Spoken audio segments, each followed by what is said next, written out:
আসসালামু আলাইকুম। কী অবস্থা সবার, কেমন আছেন? আশা করি সবাই ভালোই আছেন।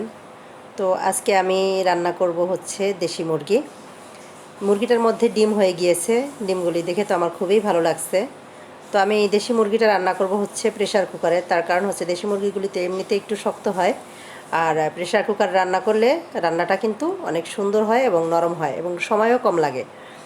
তো যাই হোক, আমি মুরগিটা রান্না করার জন্য প্রথমে এটাকে কেটে ধুয়ে আমি প্রেশার কুকারের মধ্যে দিয়ে দিয়েছি। এরপর একে একে সব ধরনের মশলাগুলি দিয়েছি: আদা বাটা, রসুন বাটা, জিরা, হলুদ, মরিচ, ধনিয়া, পেঁয়াজ, লবণ, গরম মশলা পাউডার এবং সাথে সরিষার তেল। আমি সব ধরনের রান্নাগুলি সরিষার তেলের মধ্যেই করি। তো যাই হোক, সব মশলা দিয়ে ভালো করে মেখে নেওয়ার পরে আমি এর মধ্যে অল্প একটুখানি পানি দিয়ে দেন আমি এটা চুলায় বসাই দিয়েছি। তো চুলায় বসানোর পরে এটা কয়েকটা সিটি দিয়েছে। সিটি দেওয়ার পরে দেন আমি এটার ঢাকনাটা উঠিয়ে আবারও ভালো মতো করে নেড়ে চেড়ে যতটুকু আমি ঝোল রাখবো ওই পরিমাণ একটু পানি দিয়ে দেন আমি এটাকে নামিয়ে নিয়েছি।